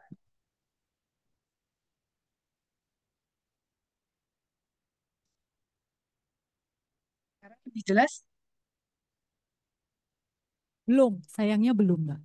Mohon maaf. Oh, belum jelas. Baiklah. Haha. Gimana ya, Mbak ya? Ini sudah maksimal tuh. Oh, mungkin jadinya Mbak Herlina yang suaranya harus lebih keras, Mbak. Oke, ya oke. Apakah saya terdengar? Terdengar. Volume di Smart TV-nya mungkin, kata Mbak Saidah. Apakah saya terdengar? Tetap belum? Dicoba Eh, dulu ya, Mbak ya. Ya, Dicoba oke. dulu. Oke, saya mau tanya soal pemakaian tadi, apa namanya, screening, untuk screening.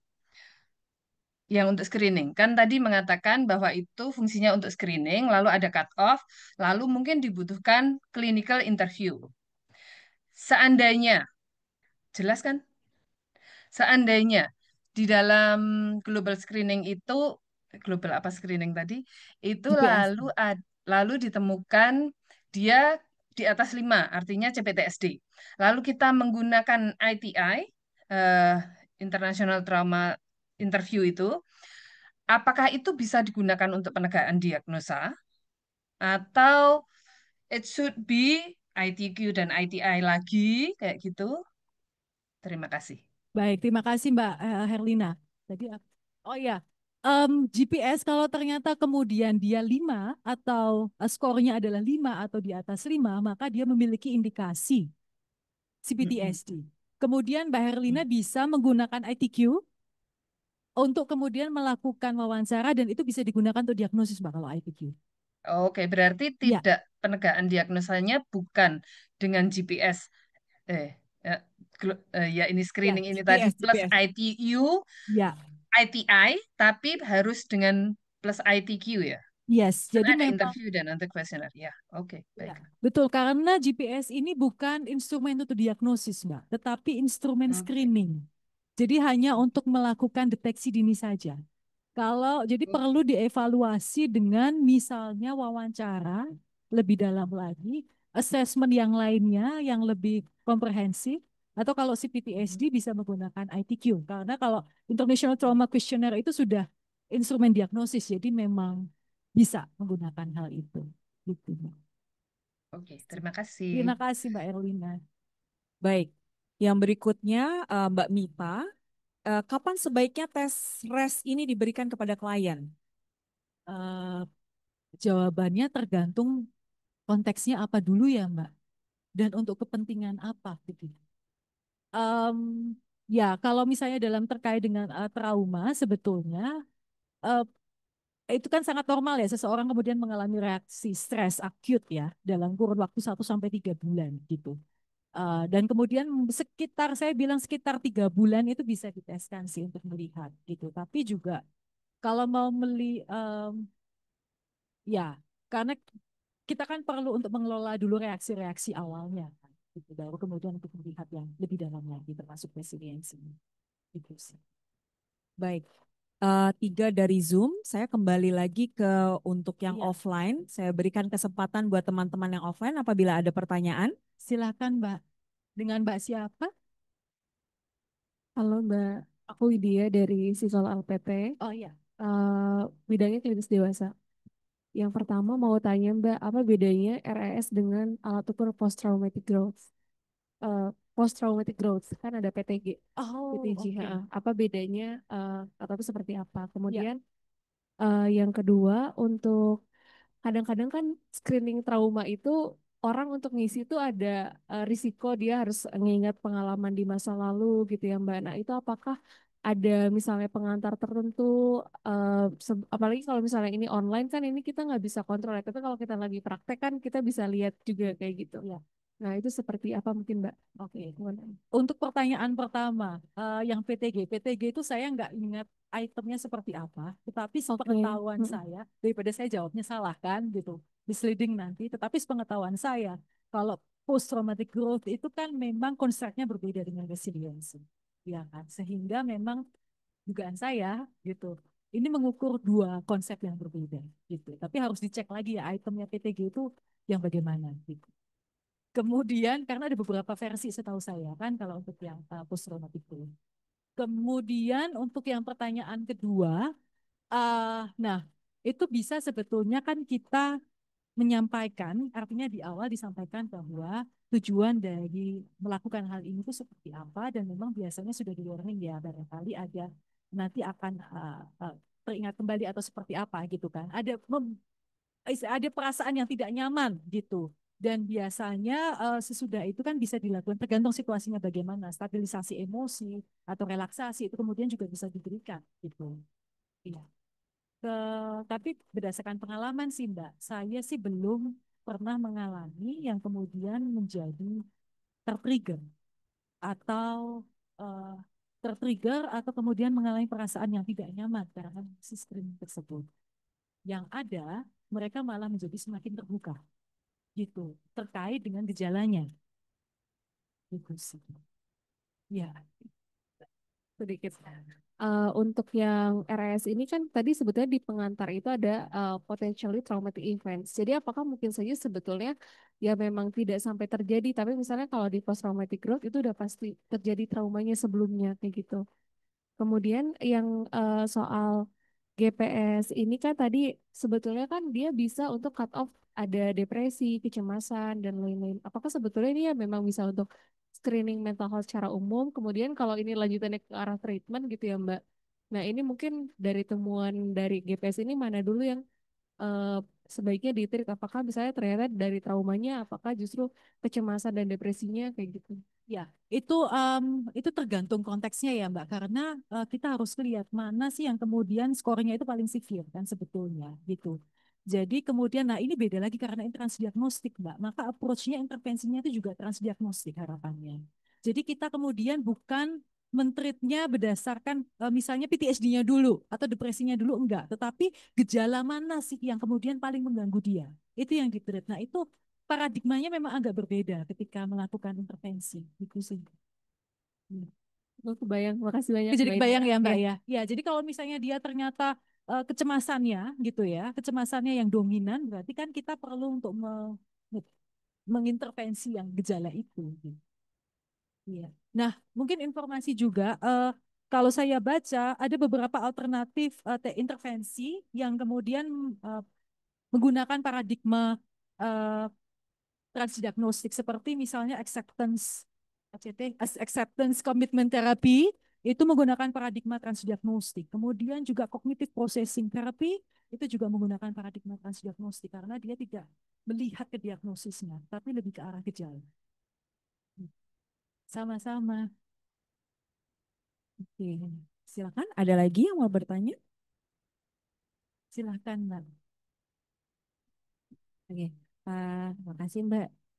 Biasanya saya pakai kalau di settingan karena em, prakteknya pada kasus-kasus kekerasan. Nah, jadi pasti kita kalau misalnya membuat surat pemeriksaan ke kepolisian kan harus ada skala bahwa ini anak trauma atau tidak gitu ya. Jadi kegambar sih sebenarnya. Biasanya saya pakai PCL 5 sih.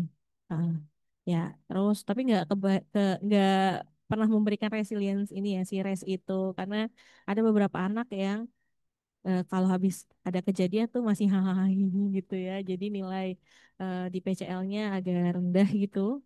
Sebenarnya enak sih kalau pakai res bisa ngasih tahu kalau ini terjadi tapi resilience-nya tinggi ya. Cuman yang jadi saya pertanyaan kalau misalnya berubah menjadi GPS bisa nggak sih ini diklaim bahwa oh ini ada dampak dari traumatik ini, resilience-nya seperti apa, seperti itu bisa digunakan dalam hal bidang itu ya berarti ya. Itu bisa dikombin, Mbak. Gitu. Kalau PCL5 itu kan sebetulnya hanya melihat PTSD-nya, PTSD ya, Mbak. Tetapi betul. kan kita tahu bahwa itu bisa komorbid ya. Iya. Barangkali memang gejala PTSD-nya rendah, tetapi dia punya masalah di Mm-mm. gejala yang lainnya. Mm-mm. Jadi kalau saran saya di konteks itu, baiknya menggunakan screening dulu, bisa dengan GPS. Misalnya dilihat kemudian yang severe itu yang mana, Iya, gitu. iya. Baru ditindaklanjuti, gitu. Heeh. Itu menurut saya rekomendasinya akan lebih kuat, Mbak. Mhm. Gitu. Jadi memang paradigma kita tuh kalau kita bicara tentang trauma, saya selalu mengingatkan diri saya sendiri. Enggak hanya kemudian bisa satu diagnosis, selalu komorbid dan bisa manifestasinya di berbagai macam. Itu saya Gitu. setuju sih karena Iya. biasanya saya pakai PCL Iya. terus juga pakai depression apa back atau apa gitu ya, pakai GAD dan segala macam. Jadi kalau misalnya ada GPS sebenarnya lebih enak ya. Cuma Ya. sayangnya yang anak belum ada yang. Oh, yang anak sayangnya belum, Mbak. Nah, itu juga kalau barangkali di antara teman-teman Bapak Ibu yang tertarik untuk mengadaptasi dan validasi, silahkan. Terbuka ya, Bu. Jadi kita di konteks Indonesia ini punya langsung 3 kan kece gitu. Jadi ya kan gitu. Karena yang remaja sudah ada, tinggal yang anak-anak nih. Cuman kayaknya challenging juga gitu karena proses ininya ya, adaptasinya nanti gitu. Oke, mungkin Ola nanti akan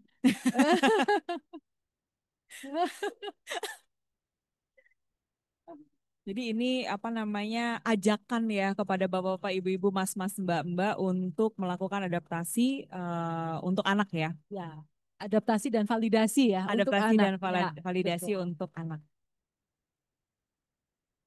Sudah Mbak Lola? Oh ya, oke. Baik, ada lagi satu lagi dari sini, dari offline. Ya silahkan. Halo Kak, Ya. Mbak ya. Iya nggak apa-apa Kak juga nggak apa-apa. Saya Sari. Sebenarnya saya awam banget sih sama psikologi dulu teknik. Ya, jadi pertanyaan saya sangat awam, mohon jangan dijudge. Gimana kayak dari tadi yang apa namanya assessment itu, saya ikutan tes nih, terus saya denial gitu. Saya kayak denial terus atau sebaliknya kayak saya ngerasa sebenarnya itu tuh bukan trauma saya saya kejadiannya tuh bukan trauma saya tapi kayak saya dapet cerita dari orang berarti kan kayak dapat emosional Secondary. iya nah itu apa kayak bisa kedetek juga misalnya kalau itu tuh sebenarnya bukan trauma saya gitu. Oh, ya. Satu hal yang mungkin perlu saya sampaikan, proses denial itu wajar. Gitu. Seringkali, terutama mungkin yang menghadapi klien ya, itu tuh sangat wajar Mbak gitu. Tapi kan ketika kita melakukan assessment itu kan tidak hanya berdasar pada satu kuesioner ya, satu instrumen, tapi kan pasti komprehensif gitu sehingga bisa diketahuan sih gitu kira-kira dinamikanya seperti apa dan tapi dinamika denial itu menurut saya wajar gitu. Apalagi tadi kemudian secondary trauma. Iya, bisa. Secondary trauma itu kan exposure-nya ya, gitu. Jadi kalau kita mengingat kembali ke kriterion A di DSM-5, itu kan kita bisa terdampak oleh peristiwa traumatis karena beberapa sebab kan. Pertama, menghadapi langsung ya peristiwa traumatisnya. Yang kedua itu dari pekerjaan, kemudian atau mendengar misalnya. Nah, itu dampaknya eh, bisa sama bisa berbeda gitu tergantung dinamikanya bagaimana. Jadi kayak even nggak ngerasa saat itu lagi nggak ngerasa karena tadi intro oh ini ada apa ya mungkin ada kayak resiko-resiko nanti nggak nyaman gimana Ya. tuh bisa jadi kayak gitu. Iya, ya. Psikolognya tentu memahami. Oh iya, saya situasi dan pengalaman dinamikanya. Ya. pernah kayak tes depresi gitu. Terus kayak jawabannya tuh hijau gitu lah, senang gitu. Terus kayak emang iya ya, kok so tahu ya gitu. Terus kayak apa namanya, padahal sebenarnya di fase itu kayaknya lagi nggak senang gitu. Apa sayanya yang denial gitu? Ya bisa ya Bisa bisa ya, bisa tidak enggak. ya bisa ya bisa tidak. Berarti Kayaknya harus perlu diskusi lebih individu nih Mbak. Ya, iya, iya. Makasih gitu. ya. Sama-sama. Baik, terima kasih. Mbak Indira, ini bisa kan tadi kita bicaranya di setting klinis ya, bisa digunakan juga di setting PIO nggak? Pertanyaan dari Mbak Cecilia. Yang mana? Oh Mbak, oh bisa. Di setting video bisa, di sosial juga bisa. Oke, Ya. Eh, jadi menggunakan resnya itu Ya. kira-kira apabila kita merasa apa gitu, merasa mau apa, kita mau memberikan res ini bila kita mau apa, mau melihat Mau apa mau tujuannya. tujuannya. Kalau kita mau melihat misalnya di konteks karyawan ya gitu. Karyawan. Misalnya karyawannya memiliki masalah gitu, entah terkait dengan pekerjaan atau kemudian ternyata dia mengalami masalah dengan keluarga yang kemudian berdampak pada performanya gitu. Dan kita perlu misalnya ingin melakukan evaluasi, bisa diberikan gitu. Dan atau bantuan gitu. Dan juga oh ya, satu saya ingin menekankan bahwa memang kesannya settingnya klinis ya, tetapi GPS pun itu bisa digunakan di setting perusahaan sebetulnya, dan sudah digunakan di setting perusahaan saat ini gitu, karena kita tahu bahwa yang namanya potentially traumatic event itu kan bisa muncul karena profesi juga, misalnya di kepolisian gitu, kemudian pemadam kebakaran gitu, atau kemudian psikolog juga ya, karena tadi ya secondary trauma gitu. Atau kemudian juga misalnya pekerja-pekerja di rig ya, yang minyak lepas pantai itu kan juga eh, apa namanya, potensi mengalami peristiwa traumatis itu kan tinggi, jadi juga bisa digunakan. Oke. Berarti kalau misalnya di perusahaan itu tadi kan dikatakan Mbak Indira bilang sebaiknya sih diskornya sama dilakukan lanjutan asesmennya oleh psikolog ya, berarti. Jadi di perusahaan itu juga sebaiknya apa, diskor oleh para psikolog yang ada di perusahaan tersebut ya. Boleh. Kalau itu udah jelas, Mbak. Itu udah jelas itu. Kan Betty ya. Pendidikan klinis perkembangan kan Betty ya. Oke, tadi kalau GPS itu kan sudah ada cut off-nya ya Mbak. Pertanyaannya dari Mbak Kusumasari adalah kalau res itu tadi cut off-nya belum ada ya? Belum ada. Silahkan kalau mau diteliti loh ya. Ini teman saya ini. Oh. Baik. Kemudian kalau res ada ada batasan usianya nggak? Enggak, 18 minimal ya. Minimalnya Iya, adalah 18. 18 tahun ya? Sejauh ini 18. Oke. Kemudian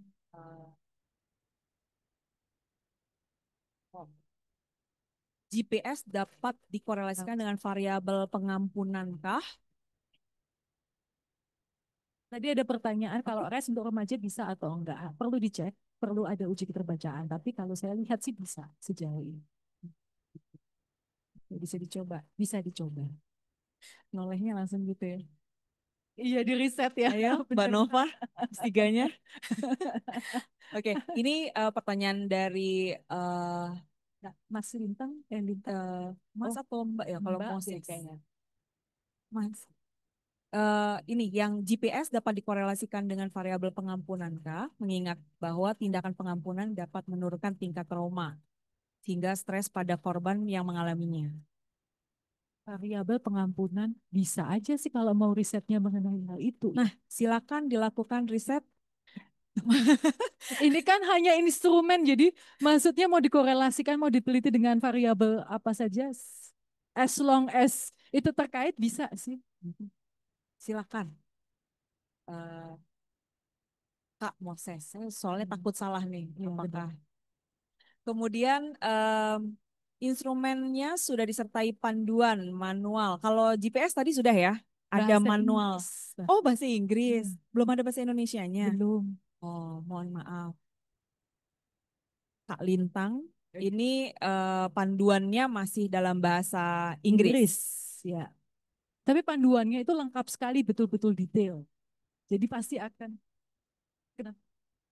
Iya, iya. Instrumennya ada bahasa Indonesia, pengantarnya juga ada dalam bahasa Indonesia. Jadi saya punya kayak apa, panduan singkatnya. Untuk res juga begitu. Bisa Mbak, kalau misalnya nanti email ke saya aja untuk ada email saya. Nanti akan diberikan ya emailnya Ya, Mbak Idir. oh ya, kalau GPS ini tinggal download loh sebetulnya. Jadi ada di websitenya Global Psychotrauma. Ketik-ketik aja terus nanti ada, bisa di download gitu. Mbak Tami mungkin. Oh, bisa di sini.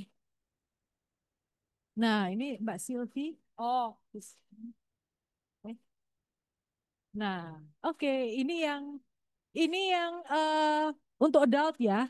Nanti untuk yang teenager, untuk yang remaja ada di bagian yang lainnya. Panduannya ada di bagian yang lainnya juga. oke. Jadi untuk yang GPS sudah ada, bisa di download di yang sudah di chat di kolom chat dari Mbak Silvi. Terima kasih. Ya, terima kasih Mbak Silvi. Ya, ini Coba. adalah websitenya ya, Mbak Indira ya. Nah, ini websitenya.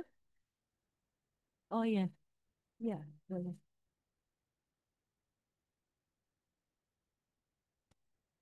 Nah, boleh minta tolong, ini bisa digini nggak? Nah, ini jadi ini saya mau tunjukkan untuk yang aplikasinya tadi ya, yang saya bilang. Tinggal Indonesian. Nah, langsung. Ya, ini nanti langsung mengisi gitu. Kemudian akan keluar hasilnya. Pada saat erupsi gunung apa di Jawa Timur? Gunung yang besar. Ya, salah satu gunung di Jawa Timur lah. Merapi, Jawa Tengah ya. Ya, ada salah satu gunung Semeru. Nah ya, itulah. Semeru itu kemudian alat ini dipakai untuk screening gitu oleh teman-teman di Brawijaya pada saat itu dan dia menggunakan aplikasi. Jadi langsung apa di hasilnya ditunjukkan gitu kepada pendamping.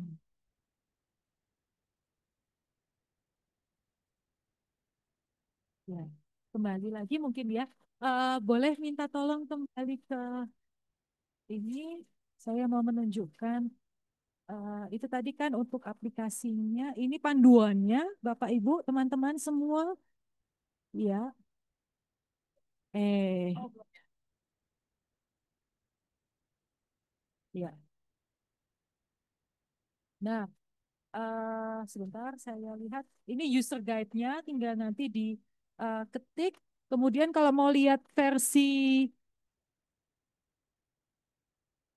oh,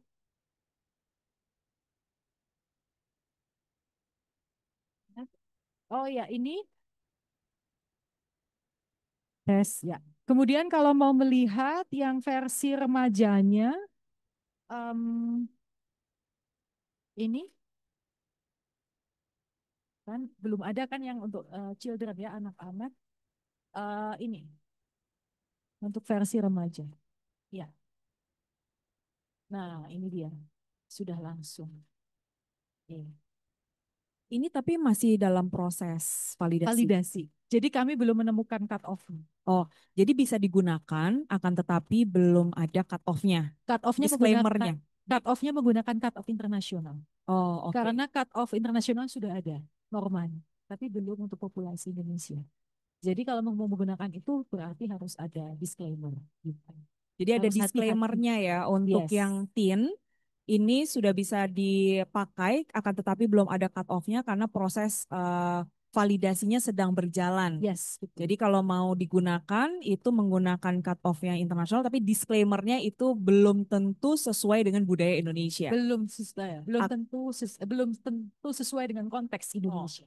Belum tentu sesuai dengan konteks Indonesia. Tapi untuk GPS yang adult Ya. itu sudah. Ya. Boleh, silahkan Mbak. GPS itu kita udah ada dugaan ada traumatic eventnya ya.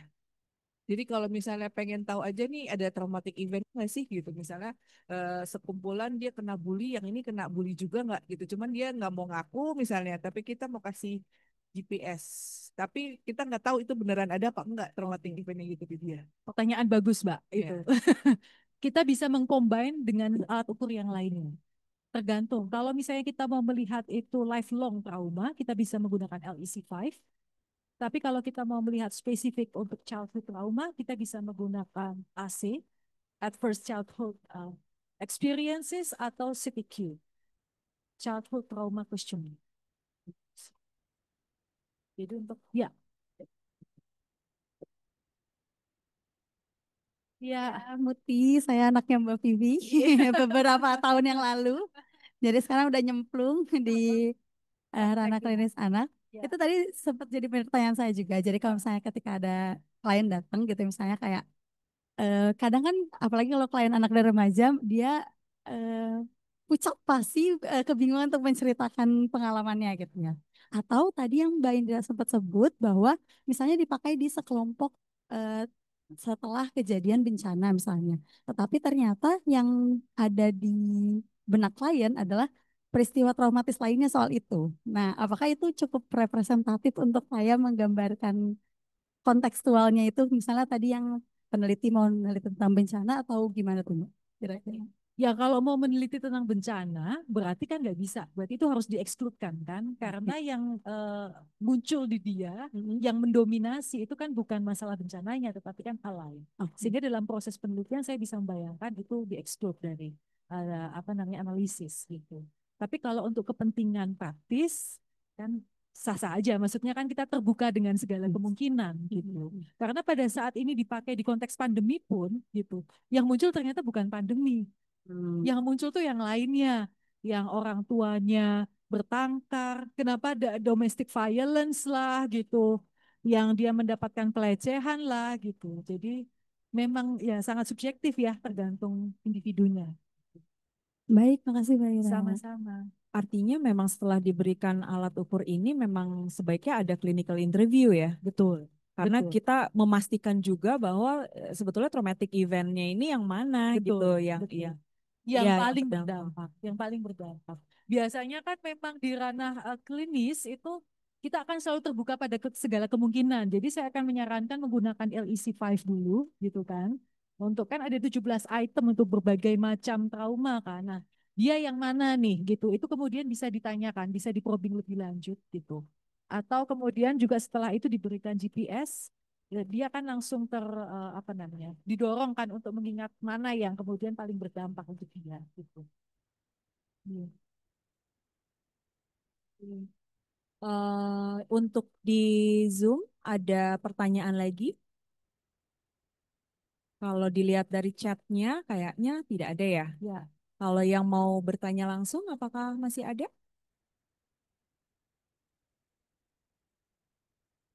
Tidak ada ya. Yang di sini sudah?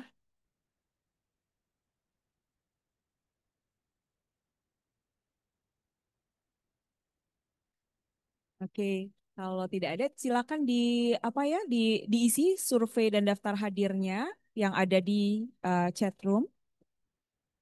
Kemudian apabila tidak ada pertanyaan, mungkin saya sedikit apa ya memberikan kesimpulan kali ya, sedikit ringkasan kali ya kita bilangnya.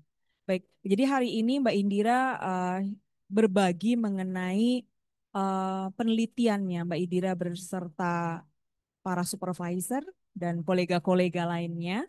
Itu ada 2 alat ukur, yaitu ada Resilience Evaluation Scale, dan juga ada GPS, the Global Psychotrauma Screen. Kalau dari RES sendiri itu melihat self confidence sama self efficacy-nya dengan 9 item.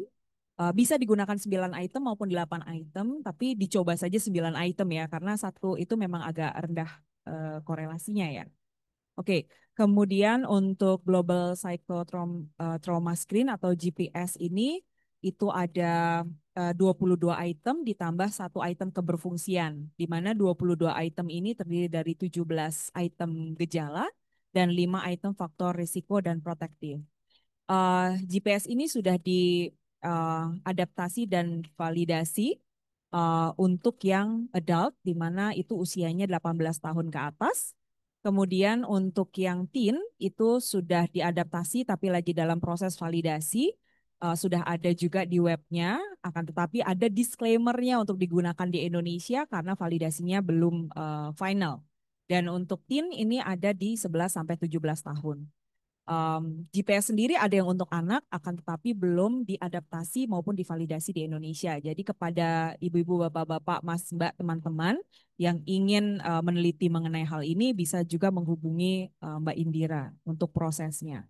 Kemudian untuk GPS sendiri ini ada buku panduannya di webnya. Webnya tadi kalau kita lihat sangat sangat lengkap ya, komprehensif. Ada buku panduannya walaupun masih dalam bahasa Inggris, belum ada bahasa Indonesianya. Dan sebaiknya untuk GPS dilakukan atau scoringnya dilakukan oleh psikolog dan disertai dengan alat ukur lain dan ada clinical interview-nya untuk memastikan. Oke, kemudian untuk REST tadi tidak ada cut off-nya, poinnya. Kemudian kalau GPS itu sudah ada cut off poinnya. GPS ini bisa dan REST ini bisa dilakukan di setting berbagai macam setting, di klinis, kemudian di PIO tadi juga di pendidikan, di mana lagi? Sosial. Nah, itu sudah bisa sudah bisa digunakan. Apabila ada pertanyaan lanjutan mengenai kedua alat ukur ini mau digunakan di penelitian Bapak Ibu Mas Mbak sekalian, mungkin bisa menghubungi Mbak Indira di mana? Pak bisa? Ini akan dituliskan oleh Mbak Indira.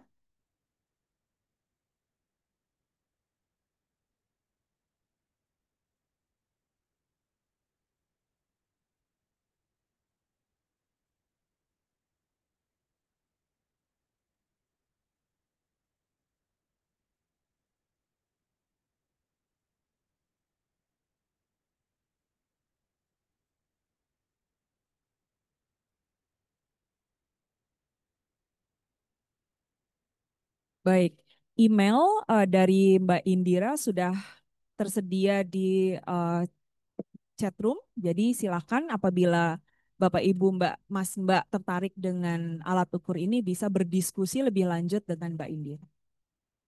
Oke, jangan lupa untuk mengisi survei dan daftar hadir Bapak-Bapak Ibu-Ibu Mas Mbak sekalian. Apabila tidak ada pertanyaan lagi, mungkin saya tutup. Mbak Indira ada mau sepatah dua patah kalimat? Ya, terima kasih banyak untuk yang bertahan di sini, baik yang di sini maupun yang di entah di mana gitu. Terima kasih atas pertanyaannya juga membuat saya berpikir dan terima kasih atas antusiasmenya untuk mengikuti Research Day pada hari ini. Gitu. Sukses buat kita semua. Terima kasih Mbak Vivi sudah memoderatori. Terima kasih Mbak Dira. Kalau saya merasa sangat senang sekali, blessed, terberkati karena Mbak Indira bisa share tentang penelitian yang dilakukan. Ini menjadi semangat buat teman-teman, Mas Mbak, Bapak Ibu sekalian di Zoom maupun di sini apabila ingin melanjutkan penelitian yang berhubungan dengan resiliensi dan trauma ya. Baik, terima kasih banyak Mbak Indira, terima kasih banyak para peserta offline, terima kasih banyak para peserta online. Saya tutup Research Day hari ini. Tunggu acara-acara selanjutnya akan dilakukan atau dilaksanakan berikutnya di websitenya bisa dilihat di mana? Oh, di IG Fakultas Psikologi UI. Baik, terima kasih semuanya. Selamat sore.